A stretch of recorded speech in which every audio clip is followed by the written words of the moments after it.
Esta es una producción de Mix de Medio. Criterio. Una entrevista de Mix de Medios.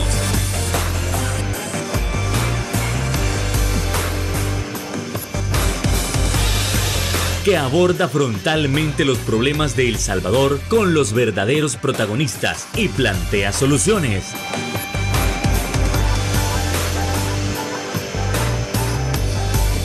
Criterios.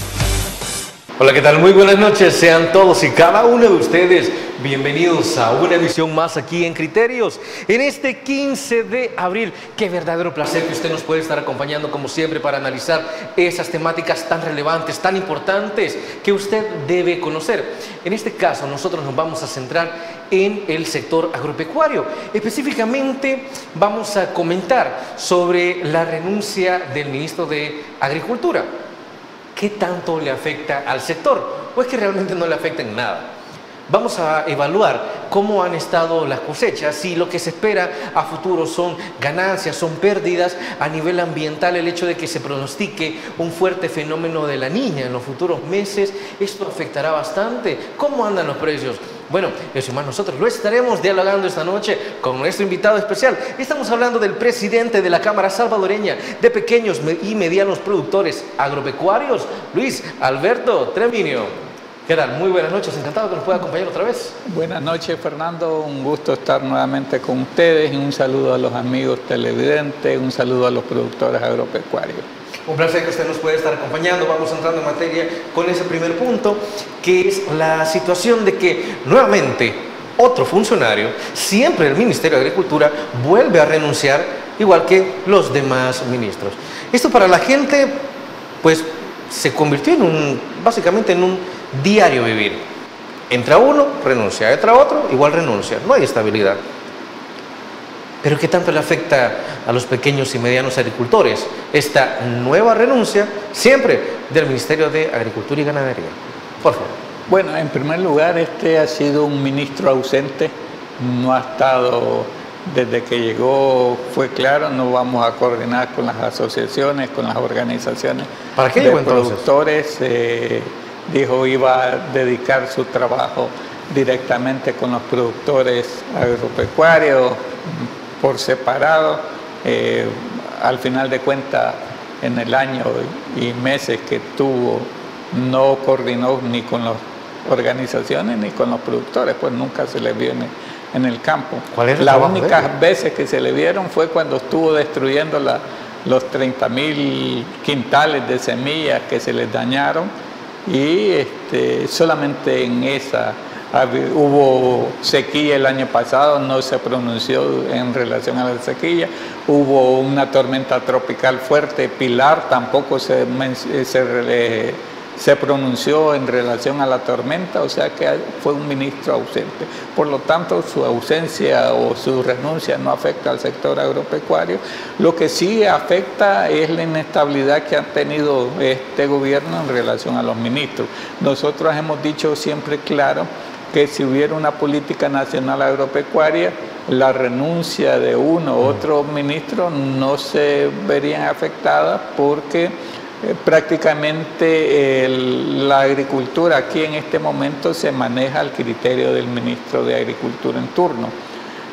Te pongo ejemplo, y el problema, otro problema que hay es que no le dan continuidad a lo que hace el ministro anterior, independientemente sean del mismo partido. Ejemplo, no hay una política nacional de agricultura. No hay una política nacional para darle continuidad. Ejemplo, Pablo Alinker, que fue el primer ministro de este gobierno, se dedicó a las importaciones, inclusive llegó al momento a decir que no hay que preocuparse por la alimentación porque Nicaragua tiene una buena producción.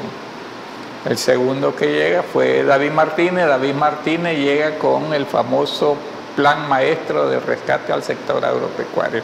Lo amarró a dos fideicomisos, nunca consiguieron el dinero, no se implementó el plan. Llega el siguiente ministro, ya no hablaba del plan maestro de rescate al sector agropecuario, sino que hablaba de la producción histórica. Todo su mandato dilató 8 meses Y los 8 meses se dedicó a decir, vamos a tener una producción histórica. Y al final la producción no fue histórica. La gente sigue esperando la historia. Ajá. Y el otro problema es que el plan maestro de rescate al sector agropecuario no se ha ejecutado. El siguiente ministro, que fue Óscar Guardado, tuvimos 2 intentos de reunirlos con ella. El primero, el 18 de diciembre del 2023, que fue cuando lo nombraron, del 2022, perdón, del 2022, que fue cuando lo nombraron. Nos dijo, ahorita estoy tomando posesión, no tengo mucho tiempo para ustedes, miremoslos el 4 de enero del 2023. Llegamos el 4 de enero, estuvimos 2 horas y media. ¿Y seguía sin tener tiempo? Esperando que reunirlos con él. A las 2 horas y media salió de casualidad, los dijo, miren, ahorita acaban de nombrar al viceministro, lo tengo que presentar, no tengo tiempo para reunirme con ustedes, pero además nos planteó cuál iba a ser su política. Su política iba a ser no reunirse con las organizaciones de productores, sino hacer el trabajo directamente con los productores. Nosotros le dijimos, estaba bien, no hay problema, siempre y cuando llegue el trabajo del ministerio a los agricultores, que es el fin que persiguen cada una de las organizaciones. Pasó 1 año y 3 meses que estuve en el ministerio como ministro y nunca se le vio reunido con los productores. Al final de cuentas, eso da inestabilidad, eso perjudica al productor, perjudica al consumidor. ¿Por qué? Porque al final de cuentas no tenemos una política nacional agropecuaria, los productos se manejan al criterio de los comerciantes y por lo tanto, al no tener una política, eso no le da continuidad a las funciones del Ministerio de Agricultura o del ministro. Si tuviéramos una política, podemos pasar con 365 ministros de Agricultura al año, 1 por día, y ese le iba a dar continuidad a la política. La política porque ya hubiera un plan. Sí, la política sirve para definir un rumbo estratégico, de dónde encontrar la agricultura, hasta dónde querés llegar, y paso a paso dónde vas avanzando o vas retrocediendo. No tenemos eso. Por lo tanto, el sector se ha manejado, ha sido uno de los sectores que menos atención ha tenido de parte de este gobierno. Es decir, pareciera que nadie sabe lo que hay que hacer una vez que se nombra ministro de Agricultura y Ganadería. Exactamente, porque no tenemos una política. Nosotros le hacemos un llamado al presidente electo para que a partir del 1 de junio ponga una persona idónea para que... Lo tendría que haber hecho desde el 2019. Por eso, pero al final de cuentas tendríamos, o sea, le estamos dando el voto de... ¿Confianza? De la duda. El beneficio de la duda. Diciéndole, mire, es necesario buscar cómo crear una política nacional agropecuaria, es necesario darle rumbo estratégico a la agricultura. El año pasado, el 2023, fue el año que hemos tenido la producción más baja en los últimos 7 años. Ha sido la agricultura.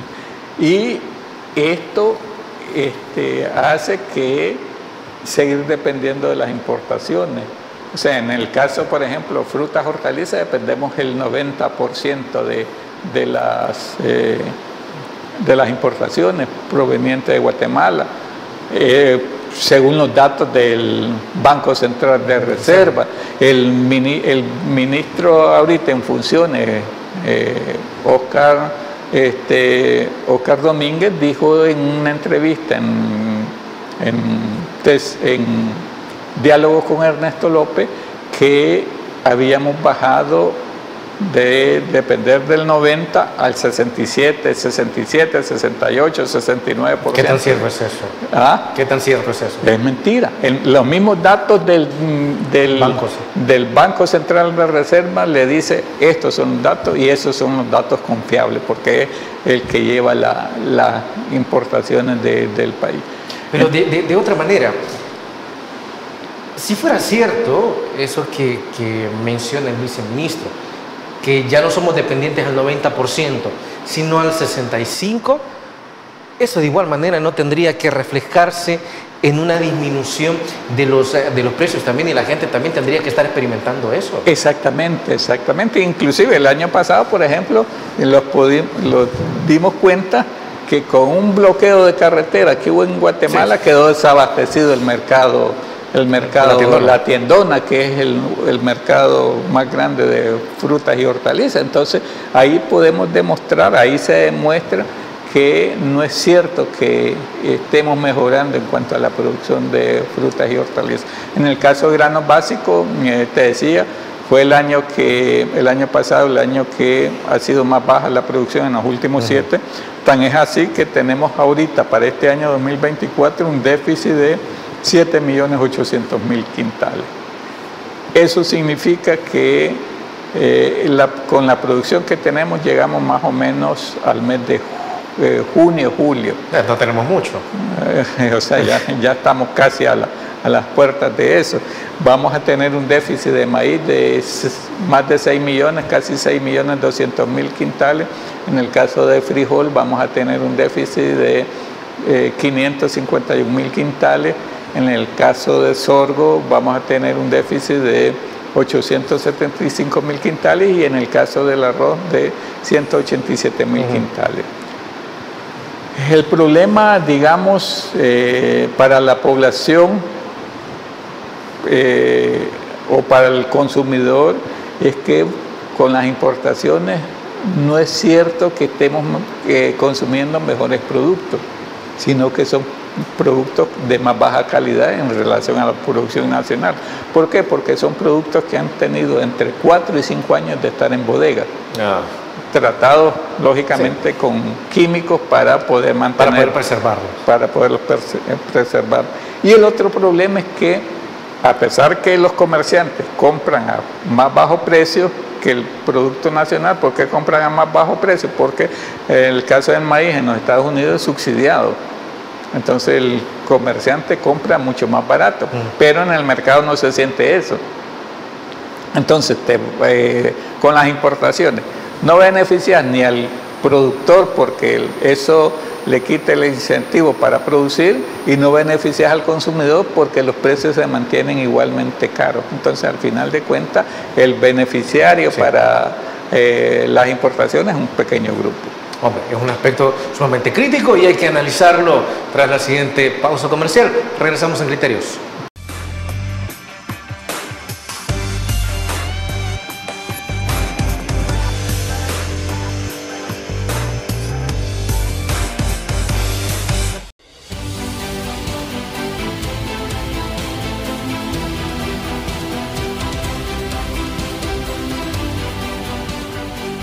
Nuestro compromiso, nuestra pasión, son algunas de las cosas que nos caracterizan como salvadoreños. Farmacia La Buena, la farmacia de todos.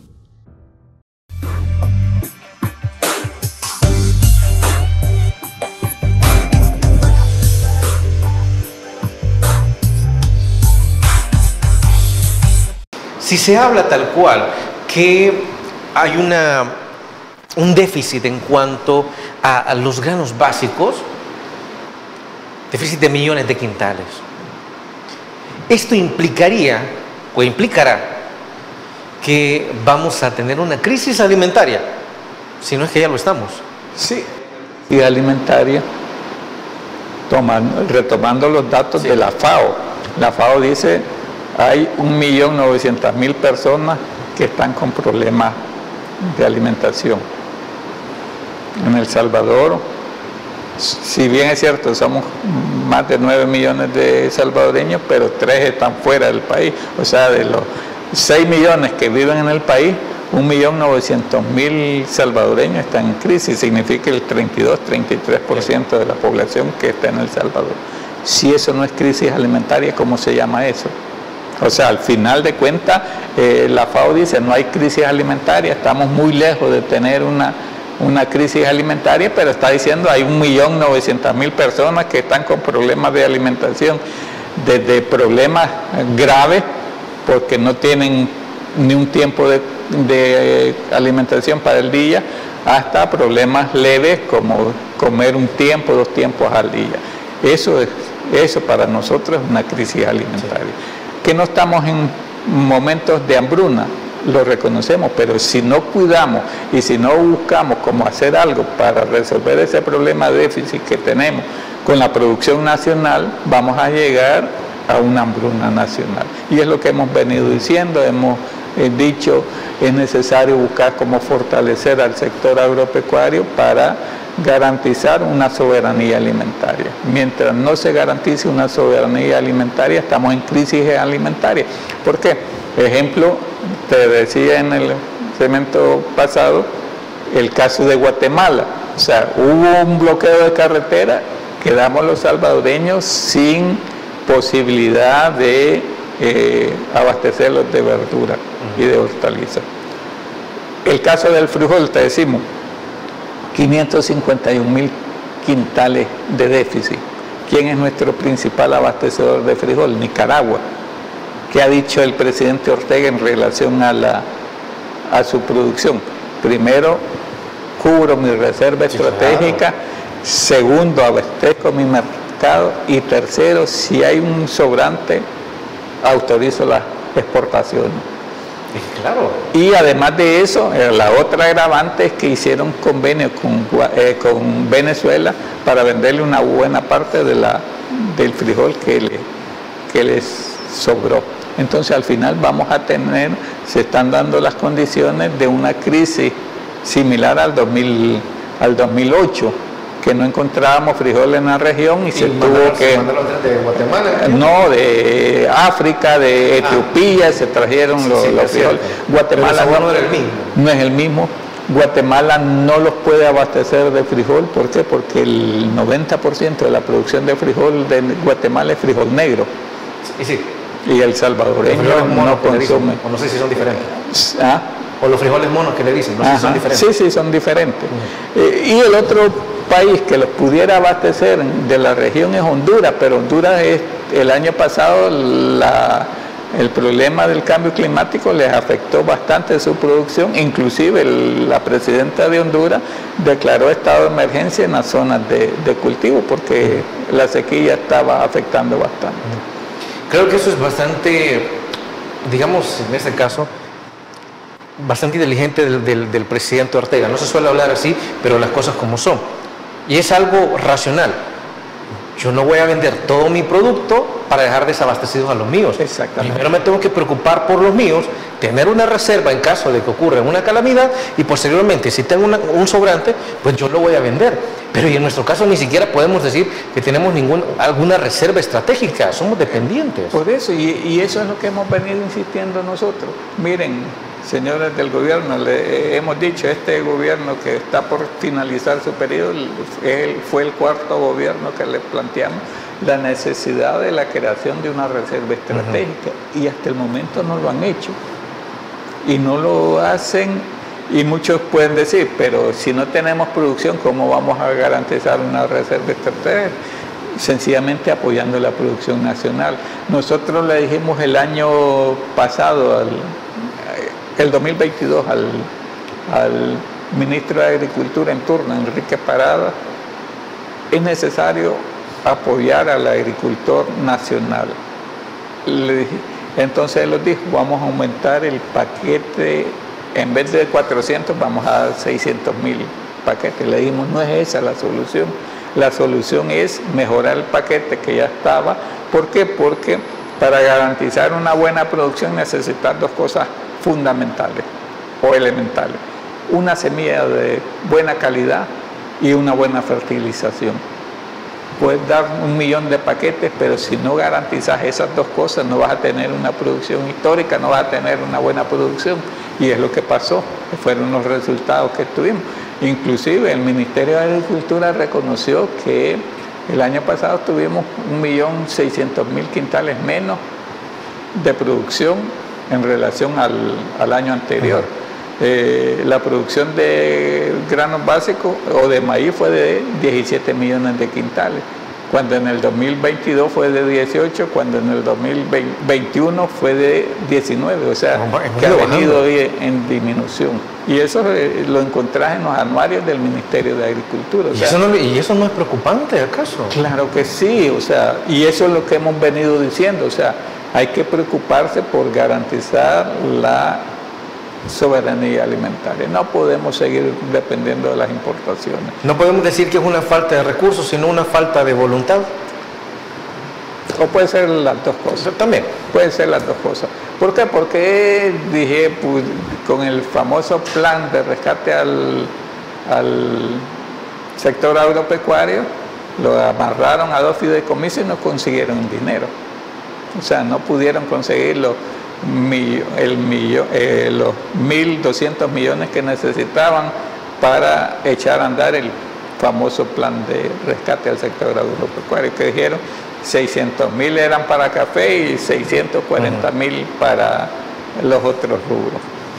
Uno se pregunta qué más tiene que pasar para que las respectivas autoridades reaccionen, porque no solo ustedes son los que están comentando de que estamos entrando en una crisis alimentaria a raíz de que no hay mayor voluntad, no se quieren implementar mayores recursos, se quiere seguir comprando a los demás estados, queremos seguir siendo dependientes de los demás estados, incluso la FAO les está mencionando qué es lo que hace falta. Y no pueden decir que la FAO está pagado por Soros tampoco. O bueno, no sé, de repente alguno y si lo dice. Pero ¿qué más tiene que pasar entonces para que las autoridades reaccionen? ¿Que nos quedemos sin quintales? Exactamente, ese es el problema. Ese es el problema que hemos visto, que mientras la gente siga teniendo un poquito de alimentación en su mesa, está tranquila, o mientras no te llega la afectación a vos como persona, no te preocupas por el vecino. Y ese es el problema que tenemos. O sea, aquí en las ciudades la gente tiene un poquito de mayor recurso. Va a llegar un momento en que lo va a pasar similar a Venezuela. Venezuela desmontó todo el sistema productivo que tenía en el país. Y dijo, vamos a garantizar la alimentación a través de las importaciones.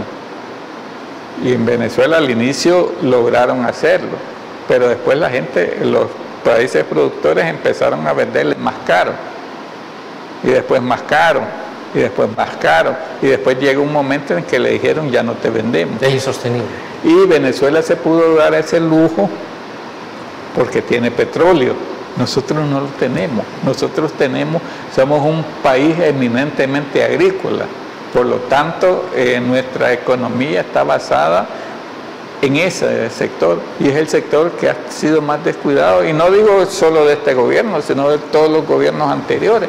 Ha sido descuidado, por lo tanto hay que garantizar cómo hacer para que el sector vuelva a tener el ritmo que tuvo hace años. Por ejemplo, hace años Usulután era el granero de Centroamérica o de El Salvador. Ahora uno de los departamentos que menos produce granos básicos es Usulután. Un ejemplo de cómo han cambiado las cosas en esos últimos años. Bueno, en las últimas décadas precisamente.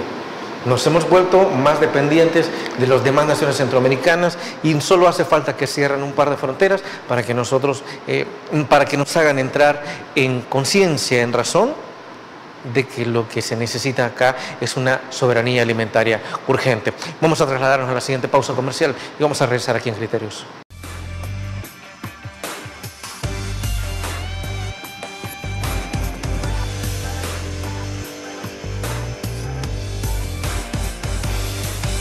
Una entrevista diferente. ¿Qué es lo que ha estado pasando en esta situación en FOSalud? Enfoque.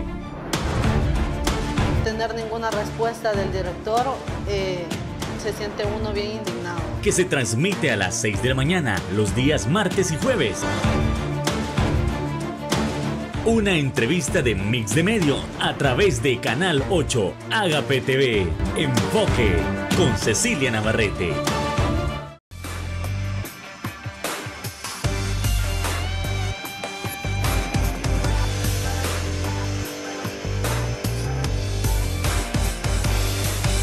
Usted se recuerda, amigo y amiga televidente, que al menos hasta hace unos meses se mencionaba muchísimo los famosos agromercados, que los agromercados, decían, era la solución a la crisis alimentaria, que los agromercados potenciaban a los productores y productoras nacionales, que era algo histórico. Pero a fin de cuentas, los agromercados siguieron funcionando, fueron un éxito, o realmente dejaron mucho que desear. Vamos. Nosotros consideramos que los agromercados, si hubieran sido atendidos tal como deberían haber sido, hubieran funcionado. El problema fue que quisieron hacer agromercados y llevar precios baratos a las ciudades, pero a costa del productor. Le decían al productor: vas a ir al agromercado, podés participar en el agromercado, pero a estos precios. Condicionaban al productor. ¿Y por qué no condicionan al comerciante? ¿Por qué no los condicionan a los comerciantes tradicionales? ¿Por qué solo al productor le imponen, vos vas a vender y vas a vender barato? O sea, ese es el problema que tenemos. Y el otro problema que tenemos es que para que funcione un agromercado, lo primero que hay que hacer es promover la producción. Si no tienes producción, no vas a tener agromercado. Vas a tener los lugares vacíos ahí donde no va a haber producción.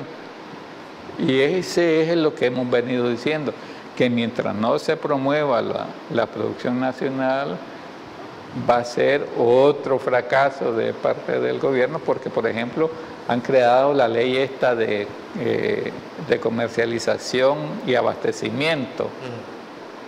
Supuestamente ahí se van a concentrar, van a ser supuestamente grandes mercados, pero si no están promoviendo la producción, ¿qué van a llevar en esos centros de abasto que dicen?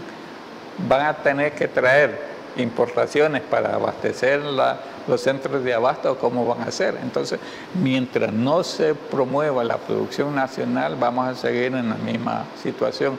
O sea, es una rueda de caballito que están haciendo las cosas, las hacen mal y las siguen haciendo. Uno se las dice y se las dice no con las intenciones de que la gente se ponga en contra del gobierno, en contra de las autoridades, se las dice para resolver el problema. Y nosotros hemos dicho siempre, el problema del sector agropecuario no es un problema ni de izquierda ni de derecha, sino es un problema de todo, entonces lo tenemos que solucionar todo. Hemos dicho, nosotros no somos enemigos del gobierno, el gobierno o los gobiernos deberían de mirar a los productores como aliados estratégicos y con esos aliados estratégicos sacar adelante al sector agropecuario, pero no los miran así, los miran como enemigos, los miran como oposición, los miran como... Y no solo este gobierno. Lo mismo que el Ministerio de Salud. Y no solo este gobierno, sino que todos los últimos 4 o 5 gobiernos que hemos tenido los han visto así. Por ejemplo, en el caso de cuando estaba Arena en el poder, decía que Campos era de izquierda. Que eran guerrilleros.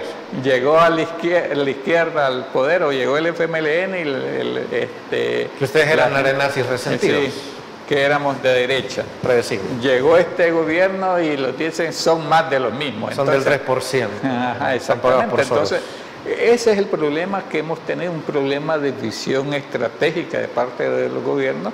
Los productores agropecuarios son aliados del gobierno, deberían de considerarse así, deberían de darle todas las facilidades.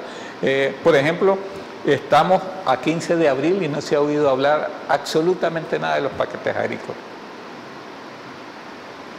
Y ya estamos, y el viceministro de Agricultura, que ahorita está como ministro encargado del despacho, dijo en ese programa de diálogo con Ernesto López, comiencen a sembrar ya.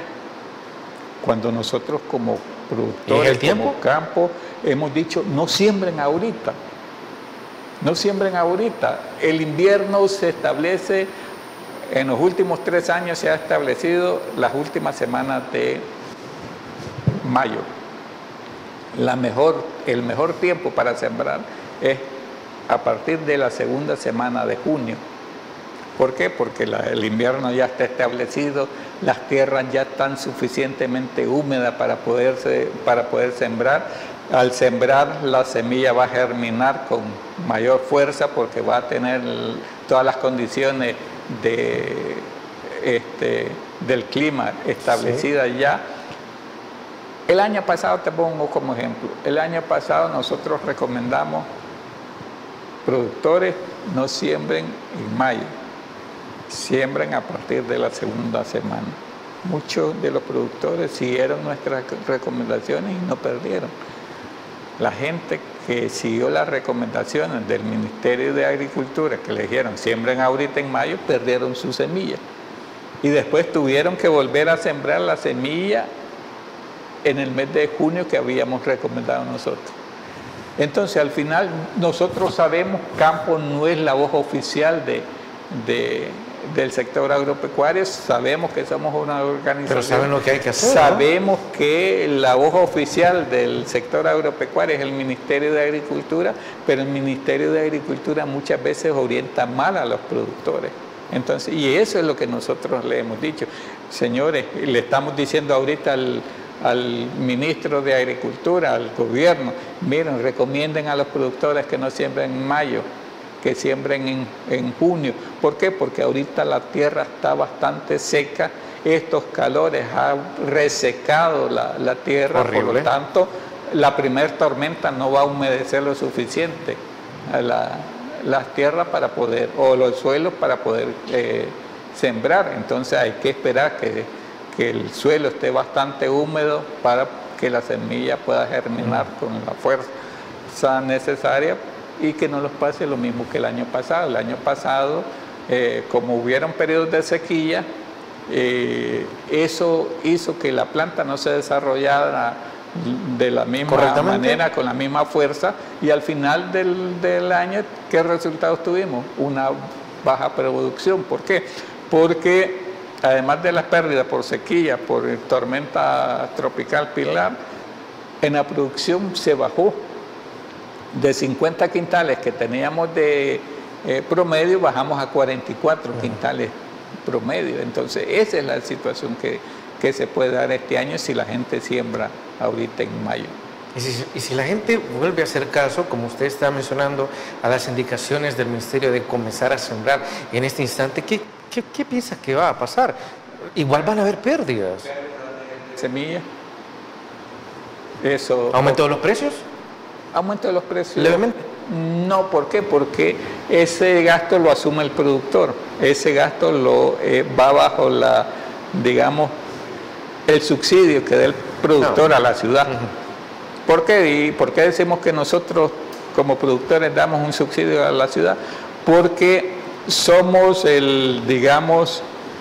producimos a un precio alto y vendemos a un precio bajo. Y mucha gente dice, ¿por qué si pierden año con año, por qué siguen sembrando?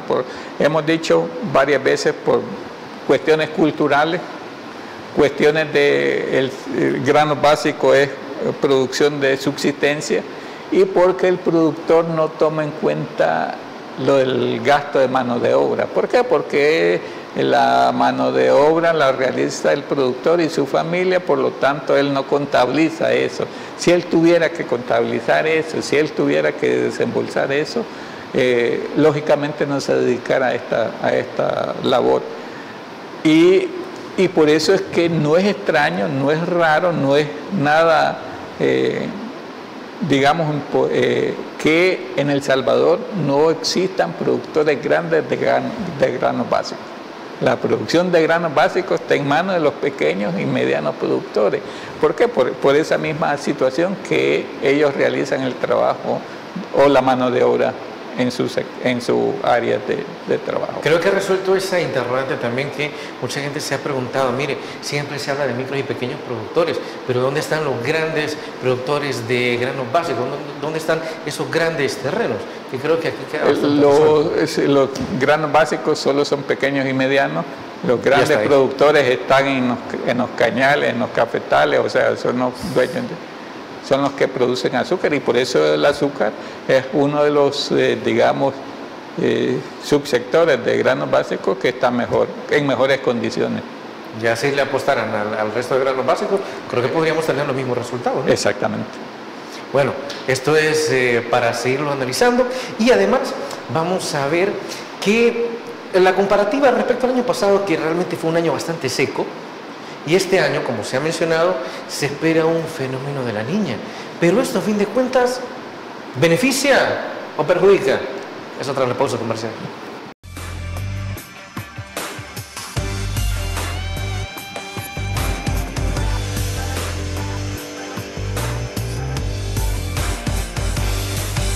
Emprendedores.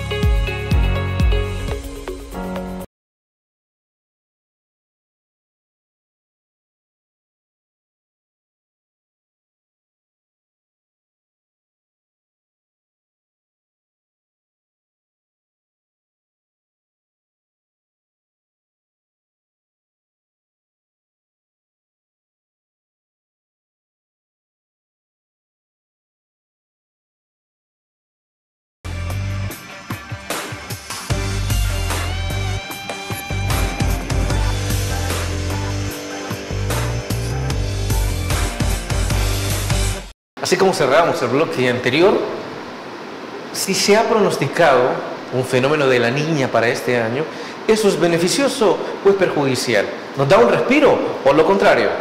Por favor. Mire, iniciamos el ciclo agrícola siempre con el fenómeno del niño. El periodo de transición se va a dar a partir de junio, supuestamente el NOAA, el Ministerio del Medio Ambiente. O sea que iniciamos tiempo seco, cuando necesitamos agua para humedecer la tierra. Mucha lluvia también perjudica. O sea, si se estuviera diciendo vamos a tener un ciclo agrícola neutro, dijéramos que estamos bien, pero los extremos afectan. Si iniciamos el invierno con el fenómeno del niño, o sea, con sequía, y terminamos el invierno con la niña, vamos a tener problemas de pérdida. En estos casos, cuando necesitamos agua no la vamos a tener, y cuando ya no la necesitamos la vamos a tener y la vamos a tener de sobra. Entonces por eso es que estamos mal, va a ser un ciclo de agrícola bastante mal por la situación esta que se unen los dos fenómenos, tanto el inicio del invierno, el fenómeno del niño, salida del invierno, el fenómeno de la niña. O sea que ese es el problema que tenemos. Ampliemos los términos para la gente también, porque a veces hemos dicho que miren, cuando hay esos grandes temporales, qué bueno, porque a quien se beneficia es a los agricultores. Pero usted lo ha mencionado, el exceso de agua también termina perjudicando los cultivos y termina dando más pérdidas de lo que nosotros como ciudadanos y ciudadanas podríamos pensar. Exactamente, o sea, los extremos, les decía, son malos. Por ejemplo, si hay mucho calor, además la semilla iba a quedar. De estrés hídrico, hay aparición de plagas. Si hay demasiada lluvia, además de las inundaciones, hay aparición de hongos, virosis y un sinnúmero de cosas que afectan la producción. Por lo tanto, los dos extremos son malos. O sea, como le decía, en el 2021, por ejemplo, tuvimos una excelente producción porque tuvimos un ciclo agrícola neutro. No hubo ni fenómeno del niño ni de la niña en el ciclo agrícola, por lo tanto tuvimos una buena producción. También hablando de plagas, hablando de estas situaciones, ¿cómo se ha mantenido el sector agrícola? ¿No han tenido mayores problemas en este aspecto? ¿Se ha controlado? Este año que recién pasó, este ciclo agrícola, no tuvimos problemas de plaga, pero sí el sector agrícola ha sido afectado por ejemplo, en el 2016, cuando apareció el pulgón amarillo se perdió el 100% de la producción de sorgo. ¿El 100%? 100%, o sea, no tuvimos No ni un grano de producción de sorgo. ¿Comieron bien? Se dio por ese fenómeno. Y es lo que nosotros recomendamos. Si el Ministerio de Agricultura estuviera permanentemente en el campo, se pudiera dar la alerta temprana y el productor se hubiera podido preparar para esta situación. No hubo alerta temprana. Cuando el ministerio vino a decir, se ha venido de México el pulgón amarillo, ya se había acabado la producción de sorgo, entonces ya la alerta ya no sirvió de nada. Entonces por eso vuelvo a hacer el llamado al Ministerio de Agricultura. Hay que estar pendiente con los productores para prevenir esta situación y para poder que el productor garantice la producción. Y la otra situación que le hacemos y le hemos hecho el llamado al Ministerio de Agricultura, busquen cómo dar una semilla que esté adaptada al cambio climático.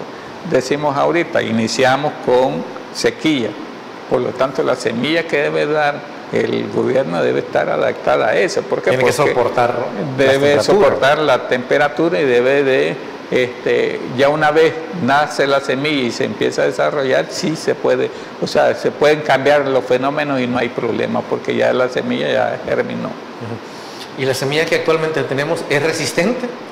Actualmente la semilla que se da es una sola variedad, el H59. No hay suficiente producción de semillas. Por ejemplo, en Oriente el año pasado la semilla que dieron la trajeron de Guatemala y de Nicaragua y esa semilla no funcionó. O sea, y por eso fue que... ¿Eso no es botar el dinero? ¿Ah? ¿Eso no es botar el dinero? Sí, por eso, pero al final le dan el semilla al productor que no le funciona.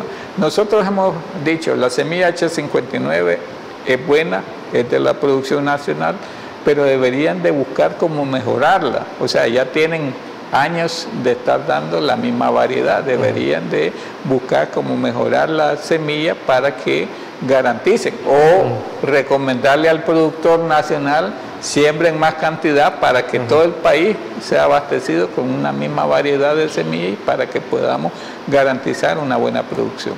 Hablando de estas semillas, yo recuerdo que el gobierno de Antonio Saca y posteriormente el de Mauricio Funes tenían el programa de semilla mejorada. Bueno, al menos creo que lo introdujo Saca, Funes le cambió el nombre, pero al final estos programas de alguna manera intentaron funcionar, bueno, funcionaron en su momento. Efectivamente, el gobierno de Saca, el problema del inicio del programa fue que lo hicieron con fines electorales, sí, conseguir votos.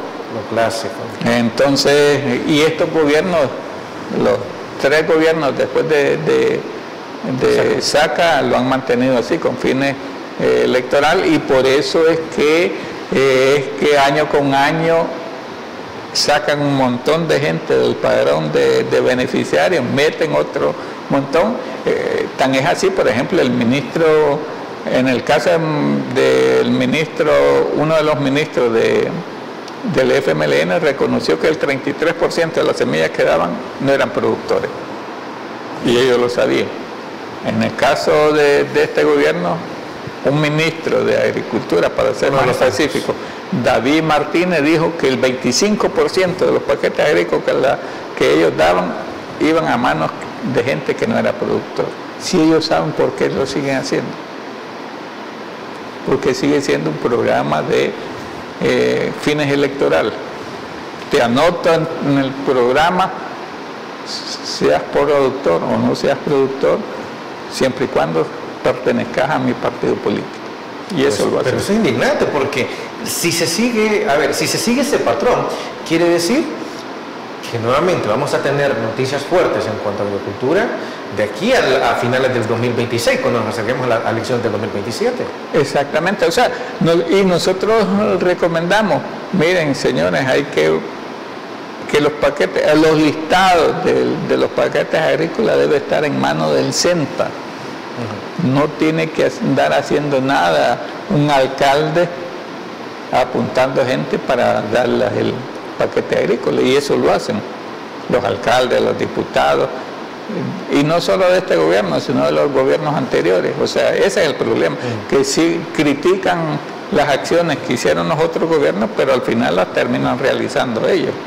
O sea, siguen haciendo la misma práctica, que son prácticas malas que realizaron otros gobiernos. Que solo perpetúan el problema. Exactamente.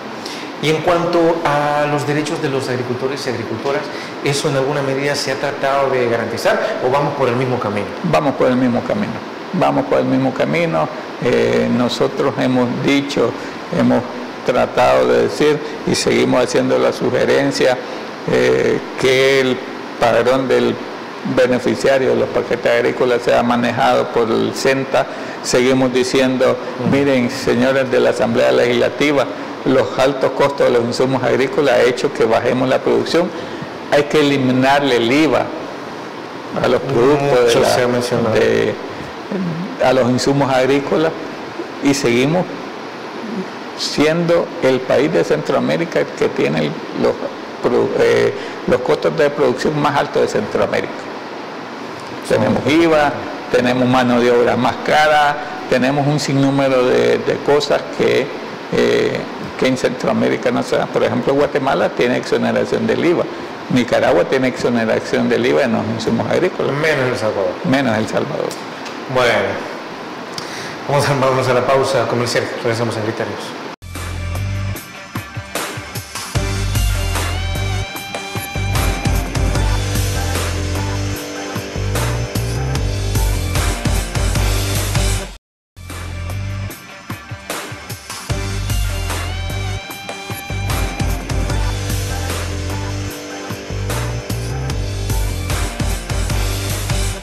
En resumen, ¿qué es lo que se viene para campo para los próximos meses? Un arduo trabajo, nuevos intentos por dialogar con la administración actual. Ingeniero. Seguimos intentando hablar con este ministro. No hemos hecho nuevo intento. A partir del 1 de junio, que nombren un nuevo ministro, vamos a volver a comenzar a insistir en la necesidad de la política nacional agropecuaria. Vamos a seguir insistiendo en la necesidad de la reserva estratégica, vamos a seguir insistiendo en la necesidad de la exoneración del IVA a los insumos agrícolas para garantizar una soberanía alimentaria. Vamos a seguir trabajando en que el gobierno en turno los tome la palabra y que trabajemos juntos en la creación de esa política nacional. Creo que ustedes siempre van a estar abiertos al diálogo, siempre van a estar abiertos para las conversaciones y al aporte de soluciones. Claro que sí, nosotros hemos dicho siempre, no somos enemigos del gobierno, el gobierno los debería de considerar como aliados estratégicos. Campo ha sido una organización que ha hecho propuestas. Desde su fundación dijimos, no vamos a seguir en las calles protestando, vamos a irlos a los escritorios a hacer propuestas. No los han tomado en cuenta en muchas de esas propuestas, por lo tanto vamos a seguir haciendo nuestra labor de seguir haciendo propuestas para que el sector agropecuario salga beneficiado y también los consumidores salgan beneficiados consumiendo productos de buena calidad producidos en lo más bueno a la gente, ¿no? Exactamente, eso es lo que vamos a seguir haciendo como campo. Bueno, hemos llegado al final del programa, pero no queremos irnos, como siempre, sin antes agradecer a nuestro invitado por haber traído sus criterios y ese amplio análisis en torno al sector agropecuario. Esperamos tenerlo próximamente, desde luego teniendo la esperanza de que haya buenas noticias. Gracias, Fernando, nuevamente. A partir de la primera semana de mayo nosotros vamos a dar las proyecciones del sector agropecuario. Están invitados para la conferencia de prensa que hacemos al inicio del ciclo agrícola y les enviaremos la invitación en su momento. Estaremos encantados de estar ahí. Bueno, amigas, amigos televidentes, hemos llegado al final del programa y como tal, solo queremos desearle que pase una feliz noche y tenga un feliz inicio de semana. Recuerde, el tema más importante lo tiene usted. Edita eso. Criterios. Una entrevista de Mix de Medios.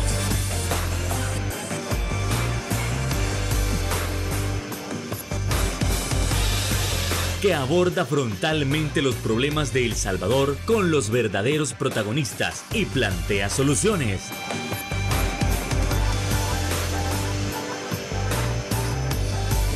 Criterios.